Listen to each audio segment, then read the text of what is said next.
2 or so years ago, when I was elected to be the superior of the Dominicans down here, I got an email from a past pastor, Father Mike Thomas. You all remember him. And he was like, okay, Isaiah Mary, you have to pick up this book, The Kingdoms in Asia. And I was like, you know, I saw the title of the book. I was like, okay, let's go through this. But of course, I brought it, put it on my shelf, and didn't think about it until I actually arrived here, because we're talking about me here. And what was so beautiful about the work was that, as I said at Masses, if you were at any of the Masses I was at this past weekend, it's basically a case study about us, about this particular parish, about the Filipino-American experience from basically Elvis Presley till the present, basically. And for me, it was not necessarily a true help of how to minister to my brothers, but actually how to minister to you and to be with you. Because I mean, like, yes, I know how to be with my parents and my auntie, but it's different to be with us in this version of Filipino town. So honestly, when I emailed you that one day, saying like, I just finished this book, this is amazing, and I need to meet you. Yeah. And it was just, yeah, I'm in debt to you for helping me serve you. And so thank you for being here and all that such. Not really an introduction, but more of a like elaborated thank you. So. Yeah. Thank you for saying that. I'm glad my mom and dad got to hear that, so they know that I'm a good Catholic son. In true Filipino fashion, I'm late, so I'm sorry for but it's so wonderful to be here. It's a full circle moment. It's a full circle moment for me because, as Father Isaiah said, I wrote this book. A lot of it is based on the Filipino community in Igorot, and a big chunk of the interviews that I had, a lot of the youth that I interviewed, the adults I interviewed, were speaking about their experience of St. Dominic's Church. In the book, unfortunately, because in sociology we have to use pseudonyms and change the titles, it's St. Daniel's in the book, but you should know, it's very clear in St. Dominic's Parish. And so it's wonderful to be here at the place where, in some ways, the book started. It's very cool to have my mom and dad here. I'd be remiss if I didn't say thank you to them because, you know, not all Filipino parents are, let's say, encouraging or pursuing careers that are a little bit outside the box. And for them, you know, I graduated from college when I was 21. They're like, okay, time to get a job. And I was like, wait, I'm gonna go to school more. And then I said, it's only gonna take 4 years to get my PhD. And of course, I knew I was lying. I knew it took longer, but I didn't want them to know that. Eventually I graduated after 7 years at UCLA. That's normal for that degree. But thank you for your patience. I hope that this moment is a reflection that the wait was worth it. And I'm really happy to be here.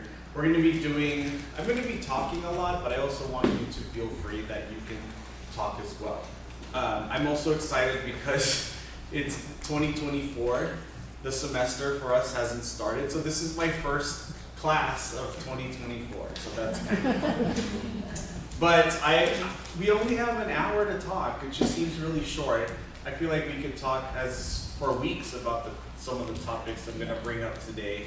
But, you know, just to be clear, we're going to talk about the Filipino experience in the United States. In some ways, I feel like my title is a little bit wrong because it should have been Filipino experiences, because there's 4 million of us here living in the United States. How can we say there's one experience? So we're going to talk about the different kinds of Filipino experiences that are happening now, but also the ones that are happening in history that we may not have had the chance to learn about when we were going to school, or we don't necessarily learn about it in the news, we don't necessarily learn about it on the TV shows we watch. So think of this as like a first date into Filipino life in the United States.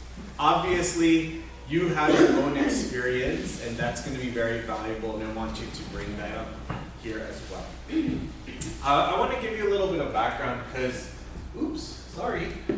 I want to give a little bit of background to how I got into this line of work, because it ties into some of the topics we're going to discuss. I grew up in Eagle Rock.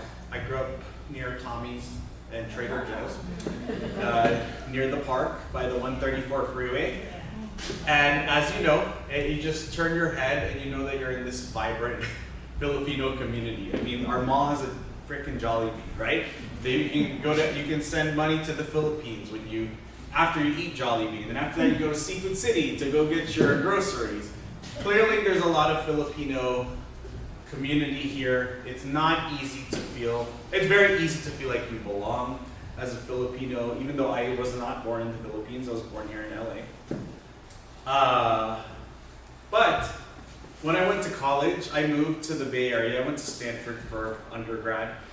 And so I went from being in this neighborhood that's like pretty much like 1 in every 5 people you meet is Filipino. There's Filipinos everywhere.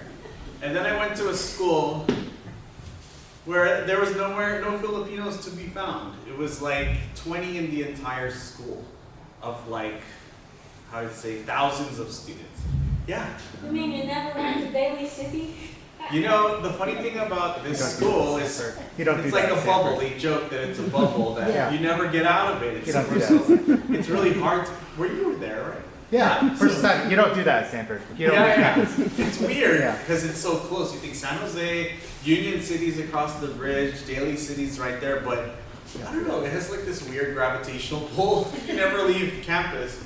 And so I mentioned that because my first year, especially my first couple months at Stanford, were very different. I was around people that were, you know, I grew up middle class, but people that were wealthy, people that lived on Park Avenue, that were friends with, you know, Natalie Portman. They went to high school with Natalie Portman, or, you know, they had horses, things like that.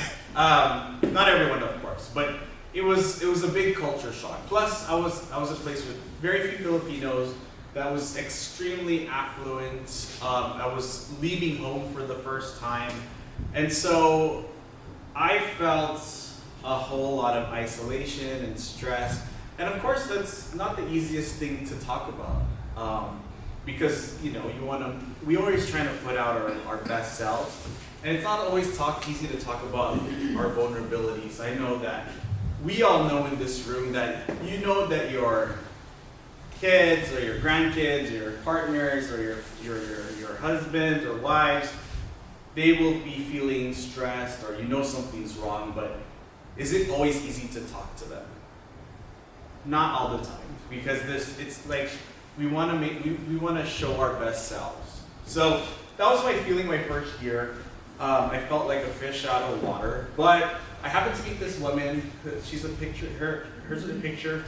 She taught my very first class in Filipino American Studies.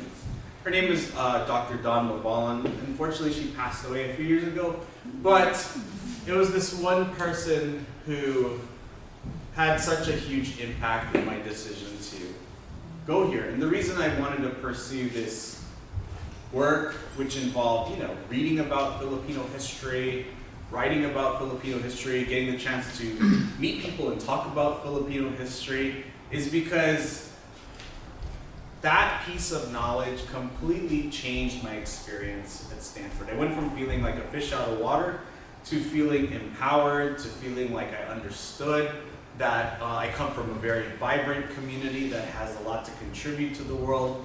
And so I really thank her for that, because that set me in a pathway to you know, not only graduate from Stanford, but also figure out ways to incorporate my own experience as a Filipino, as a son of Filipino immigrants, into the work that I do, which I thought was really cool. So after Stanford, I came back home. Oops, I went to, what happened? Uh-oh. Uh-oh. Did I run out of power? No. Let's see. Give me 1 second. Yeah, we can